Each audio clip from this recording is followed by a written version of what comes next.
오늘 본문 역시 이스라엘의 회복과 구원에 대한 이사야의 예언 중 일부를 담고 있습니다. 당시 이스라엘 백성들의 죄악에 대한 진단과 구원에 대한 약속이기는 하지만 결국 진정한 하나님의 백성으로서 우리가 받은 구원이 무엇인지에 대한 풍성한 메시지를 담고 있다는 걸 알 수 있어요. 무엇보다 구원의 주체가 누구인지가 너무 분명하게 드러나고 그러한 구원의 근거가 무엇인지 그리고 구원의 규모와 목적이 무엇인지까지 담아내고 있습니다. 오늘은 그것들 하나하나를 확인하는 과정이 될 것 같아요. 첫 번째로 오늘 본문은 무엇보다 구원의 주체가 오로지 하나님이심을 극단적으로 드러내고 있습니다. 1절부터 15절까지를 한 문장으로 요약하면 아마 이렇게 할 수 있을 거예요. 우리 가운데 선한 것이라고는 일도 없음. 이스라엘에게는 하나님께 구원과 회복을 기대할 만한 그 어떤 조건이나 이유가 없었습니다. 하나님께서 그렇게 원하셨던 공의는 그들 가운데에서 전혀 찾아볼 수가 없었고 오히려 오로지 폐역과 반역, 우상숭배와 죄악만이 가득할 뿐이었죠. 그런데 15절 여호와께서 이를 살피시고 그 정의가 없는 것을 기뻐하지 아니하시고 16절 자기 팔로 스스로 구원을 베푸시며 자기의 공의를 스스로 의지하사 그들을 구원하시는 거예요. 이는 우리도 마찬가지입니다. 이스라엘에 대한 하나님의 폭로는 그대로 우리에 대한 폭로로 이어지죠. 이 시대가 끊임없이 외치는 한마디가 뭐죠? 나는 아니라고 부정할 수 없는 우리의 현실이 뭘까요?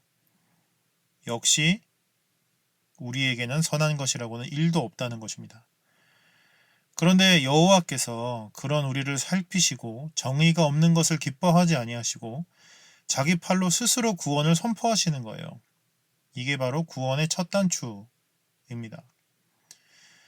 그러면 그렇게 하나님께서 구원을 이루고자 하시는 근거는 무엇인가? 하나님께서 이미 주신 언약이 있기 때문입니다.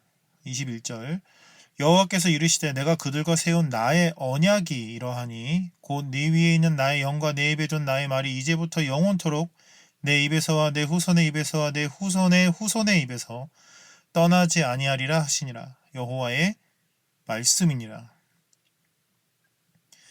하나님께서 이스라엘을 구원하시는 근거는 무엇보다 하나님이 직접 하신 언약입니다.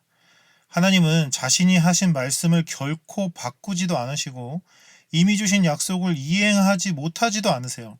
하나님은 자신이 하신 약속을 반드시 지키십니다. 그게 바로 하나님의 신실하심이죠. 이스라엘은 바로 하나님의 그 신실하심 때문에 생긴 민족이었습니다. 그들이 애굽에서 구원받은 이유가 뭐였죠? 하나님께서 그들에게 하신 약속을 잊지 않고 기억하시고 지키셨기 때문이에요. 그렇기 때문에 우리가 하나님의 구원과 승리를 끝까지 믿고 의지할 수 있는 이유도 바로 여기에 있습니다. 우리가 받은 구원의 근거가 우리 자신이 아니라 하나님의 약속이 있기 때문에 그게 바로 오늘 본문을 통해 이스라엘 백성들이 가졌을 믿음이고 우리가 오늘 가질 수 있는 믿음인 거예요. 세 번째로 우리가 받은 구원의 규모를 확인할 수 있습니다. 오늘 본문에서 정말 많이 반복되는 단어가 하나 있어요. 바로 공의와 정의입니다. 공의가 없기에 정의가 멀기에 그들은 이스라엘일 수 없었습니다. 하나님께서 기뻐하지 않으신 것이 뭐였죠? 15절 정의가 없는 것을 기뻐하지 않으셨다고요. 하나님의 문제제기가 단순히 개인적인 폭로나 책망이 아니라는 것을 파악할 수 있어야 됩니다. 하나님은 우리에게 공의를 물으세요. 우리에게 정의를 요구하십니다. 이것은 개인적인 것이 아니라 오히려 공동체적인 거예요. 하나님은 이스라엘이라는 공동체를 구원하고 싶으신 거예요. 하나님은 이스라엘이라는 공동체가 공의와 정의를 회복하기를 바라시는 겁니다. 그렇기 때문에 우리가 받은 구원이 우리가 믿는 기독교가 나 하나 착하게 잘 살아서 천국 가는 문제가 아니라는 걸 분명히 깨달을 수 있어야 하는 거예요. 하나님은 공동체로서 우리를 구원하십니다. 그리고 우리를 통해 하나님의 공의와 정의가 다시 회복되기를 원하세요. 그게 바로 하나님께서 우리에게 약속하시는 구원의 진정한 규모인 것입니다. 마지막으로 그렇다면 그렇게 우리가 받은 구원의 목적이 무엇인가? 16절에서 17절 사람이 없음을 보시며 중재자가 없음을 이상히 여기셨으므로 자기 팔로 스스로 구원을 베푸시며 자기의 공의를 스스로 의지하사 공의를 갑옷으로 삼으시며 구원을 자기의 머리에 써서 투구로 삼으시며 보복을 속옷으로 삼으시며 열심을 입어 겉옷으로 삼으시고.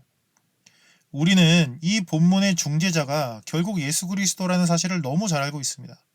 하나님께서는 사람이 없으므로, 중재자가 없으므로 스스로 이 땅에 오셔서 사람이 되시고 중재자가 되셨어요. 결국 자기 팔로 자기의 공의로 구원을 베푸신 겁니다. 하지만 이 본문의 은혜는 거기서 끝나지 않습니다. 하나님께서 본래 이 땅에 세우셨던 중재자는 다름 아닌 이스라엘이었기 때문이에요.